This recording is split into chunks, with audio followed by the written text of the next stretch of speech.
जय हिंद दोस्तों, कैसा रहा आप सभी का आज का ट्रेड। जैसे कि अपन ने कल अपने आपके साथ एनालिसिस शेयर किया था, एज पर the analysis market same as it is perform किया है और मार्केट ने ऑल टाइम हाई दिखाया है। और इस ऑल टाइम हाई के पीछे का जो रीज़न है वो एकमात्र है अपना आईटी सेक्टर। और आईटी सेक्टर का जो इंडेक्स है निफ्टी आईटी ऑलमोस्ट 5%, एक दिन के अंदर 5% कोई इंडेक्स मूव करना बहुत रेयर होता है। वही अपने निफ्टी को आज खींच के ले गया है ऑल टाइम हाई की तरफ। तो मैंने भी कुछ ट्रेड उसी के अकॉर्डिंग आज पंचअप किए थे। वो मेरे पहले मैं आपके साथ अपने ट्रेड शेयर करता हूँ, फिर उसके बाद हम करेंगे कमिंग मंडे के लिए जो अपनी एनालिसिस रहेगी हर एक इंडेक्स की। ठीक है, तो इसके लिए डायरेक्ट आ जाते हैं अपने स्क्रीन पे। तो यहाँ पे आप देख रहे होंगे कि मैंने जो एक ट्रेड बनाया निफ्टी के अंदर बनाया था एज पर द एनालिसिस। मैंने भी एज इट इज काम किया क्योंकि मार्केट ने गैप अप दिया। गैप अप देने के बाद मार्केट यहाँ पे एक सस्टेन किया। सस्टेन करने के बाद इसने बुलिश मोमेंटम शो किया। बुलिश मोमेंटम में 2 कैंडल के अंदर अपना एक स्कैल्पिंग मूव इजीली हो चुका था। एंड उसके बाद मैंने यहाँ पे सेकंड ट्रेड भी पंचअप किया, बट इसमें मैंने ट्रेड नहीं किया।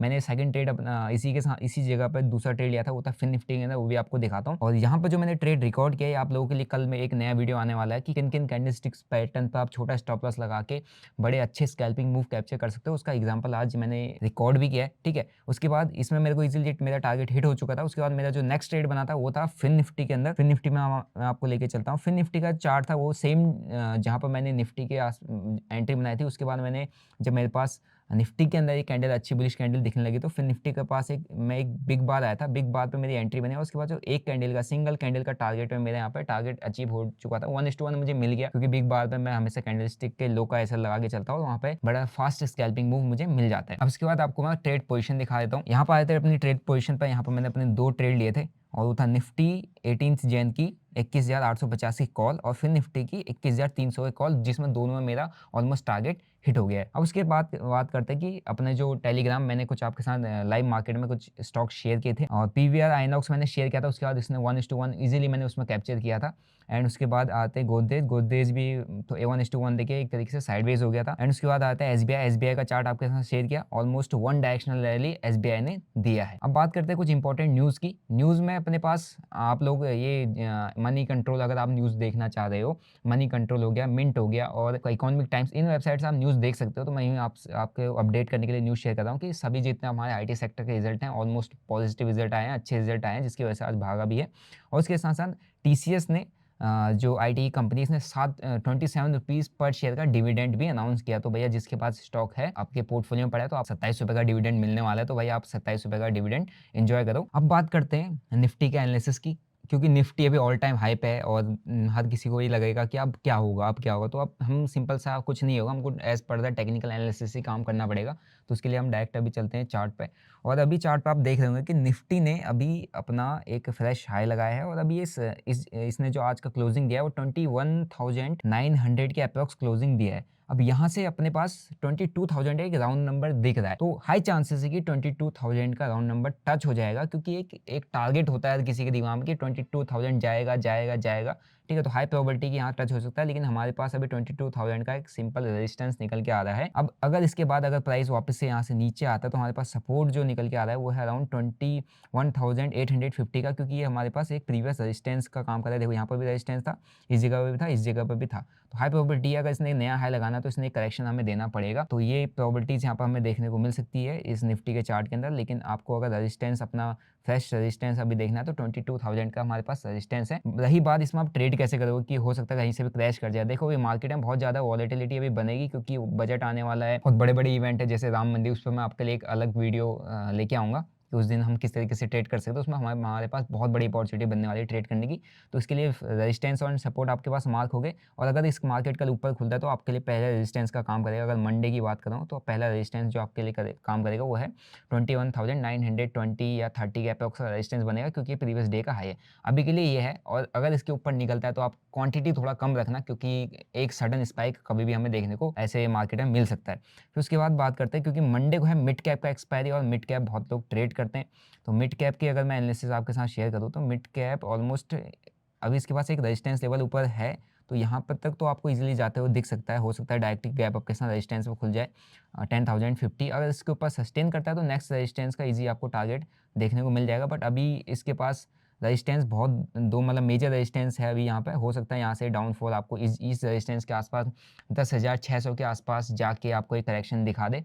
तो मिड कैप है, बाकी मिड कैप में भी आप क्वांटिटी कम करके अभी ट्रेड करना, और इसका सपोर्ट एट प्रेजेंट जो हमारे पास सपोर्ट निकल के आ रहा है वो भी अराउंड यही लेवल है कि यार यहाँ पर आपको प्राइस सपोर्ट लेता है और दिख सकता है, जो कि है 10,520 रुपये के आसपास का सपोर्ट इसमें देखने को मिल सकता है। फिर उसके बाद बात करते हैं बैंक निफ्टी के इंडेक्स की, क्योंकि बैंक निफ्टी के बहुत अलग ही लेवल के चाहने वाले लोग हैं। मैं तो करता नहीं हूँ, बट आप सभी लोग बैंक निफ्टी करते हो।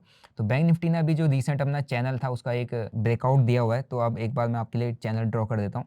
ठीक है, एक फ्रेश इसने चैनल का ब्रेकआउट दिया हुआ है। अभी ये रेजिस्टेंस के आसपास सस्टेन कर रहा है। ठीक है, जिनको लेवल्स लगाने नहीं आते भाई वो भी सीख लेना, क्योंकि काफ़ी लोग बिना लेवल के काम करते हैं। तो अभी ये रेजिस्टेंस से इसने करेक्शन मतलब एक शो किया वापस से आज, क्योंकि बैंक निफ्टी थोड़ा सा वीक है एज पर द निफ्टी तो बहुत अच्छा परफॉर्म किया, but bank Nifty weakness show कर रहा है। तो इसके लिए सपोर्ट एंड रेजिस्टेंस मैंने आपके लिए मार्क करके रख दिए।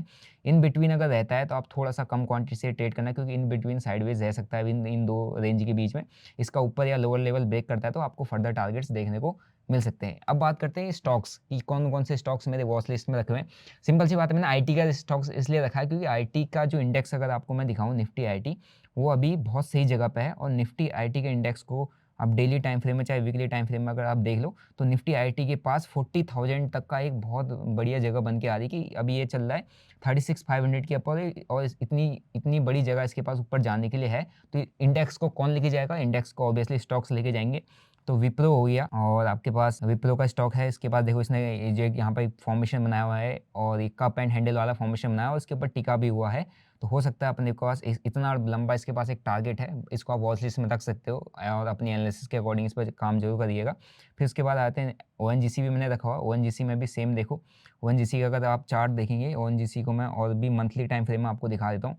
तो इस चार्ट को आप अगर देखते हो तो इसमें बहुत बड़ा एक रेजिस्टेंस लेवल ऊपर है, और इसने अभी फ्रेश मंथली टाइम फ्रेम में एक फ्रेश ब्रेकआउट दिया है प्रीवियस रेजिस्टेंस का। एंड उसके बाद आते हैं आईटी का ही मेरे पास एक रेलवेज का भी स्टॉक है आईआरसीटीसी। इसको भी देखो, इसमें मंथली टाइम फ्रेम में बहुत अच्छा वो दिया है और नीचे से वॉल्यूम भी इसमें आया हुआ है।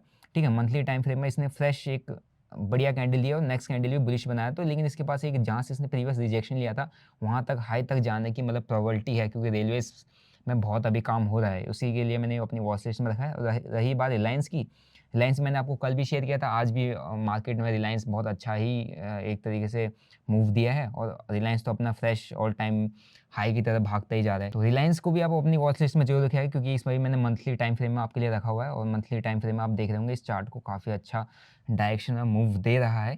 ठीक है, तो ये थे कुछ स्टॉक्स और कुछ निफ्टी और बैंक निफ्टी के एनालिसिस आपके लिए। बाकी न्यूज़ भी आपके साथ मैंने शेयर कर दिया है। बाकी बात करते हैं कि अब क्योंकि अभी देखो वॉलेटिलिटी बहुत ज़्यादा बढ़ेगी मार्केट में, आपको बहुत ज़्यादा अप्स एंड डाउन्स देखने को मिल सकते हैं, सडन स्पाइक्स देखने को मिल सकते हैं, क्योंकि यार प्रॉफिट बुकिंग बीच बीच में आएगी। जो जिन बड़े प्लेयर्स ने बीच बीच में क्वांटिटी उठा रखी, नीचे से क्वांटिटी उठा रखी है, मार्केट को ब्लास्ट कर रहे हैं, मार्केट को खींच के ले आ रहे हैं, कभी कभी ना प्रॉफिट बुक करेंगे, बीच में मार्केट को साइडवेज करेंगे, बीच मार्केट को वॉलेटाइल करेंगे। क्यों? क्योंकि उन्होंने फिर रिटेलर्स को ट्रैप करना है, उनका पैसा खाना है, फिर वही पैसा वापस से मार्केट में इन्वेस्ट करना है ताकि मार्केट और ऊपर जाए। अगर मार्केट में पैसा उनकी जेब में आएगा ही नहीं तो कहाँ से लेके जाएंगे पैसे मार्केट को ऊपर? तो ये सिंपल सा लॉजिक वो समझने की बात है, आपको ये समझना जरूरी है। बाकी अभी राम मंदिर का इनॉग्रेशन है, उस टाइम पर भी बहुत वॉलेटिलिटी मार्केट में दिखेगी और बहुत पॉजिटिविटी भी है मार्केट में, और उसके बाद बजट आने वाला है। तो इस बीच मार्केट बहुत वॉलेटाइल रह सकता है। कोशिश करो कि आप जितना एक्सपायरी से थोड़ा दूर रहो, और उसके बाद आपको अगर एक्सपायरी के दिन भी ट्रेड करना है तो आप नेक्स्ट एक्सपायरी ट्रेड करो या नेक्स्ट इंडेक्स को ट्रेड करो। ओके, थोड़ा सा ऑप्शन ट्रेडिंग को छोड़ के आप स्टॉक स्पेसिफिक भी काम करो, क्योंकि अभी रिटर्न्स जो है ऑप्शन ट्रेडिंग से ज़्यादा अच्छे स्टॉक्स में, स्टॉक इक्विटी आपको कैश में बहुत अच्छा रिटर्न मिल रहा है। तो आई होप आपको आज के एनालिसिस, आज के वीडियो से काफ़ी कुछ समझने और सीखने को मिला होगा। बाकी जो मैंने ट्रेड था वो मैंने ट्रेड लॉजिक विद लॉजिक आपके साथ शेयर किए। बाकी कल एक और इंपॉर्टेंट वीडियो आने वाला है जिसका मैंने आज कंप्लीट रिकॉर्ड किया था कि कैसे किन किन कैंडलस्टिक्स के बेसिस पर आप इजीली स्कैल्प कर सकते हो। ऐसा इसलिए मैंने आपके साथ शेयर कर रहा हूँ क्योंकि scalping is the easiest way, मतलब एक तरह से बहुत जल्दी और बहुत इजीली आप स्कैल्पिंग से पैसा बना सकते हो और लॉस भी कवर अप कर सकते हो, बट आप सिस्टमेटिक तरीका अगर फॉलो करोगे तो आई होप आपको काफ़ी कुछ सीखने को मिला होगा। बाकी मैंने टेलीग्राम का लिंक डिस्क्रिप्शन में दिया है, आप जाके ज्वाइन कर सकते हो। आप ऐप का मैंने लिंक दिया हो, आप जाके उसको चेकआउट करना ना भूलें। बाकी मिलता हूँ आपको एक और वीडियो के साथ। Till then bye bye, see you, जय हिंद।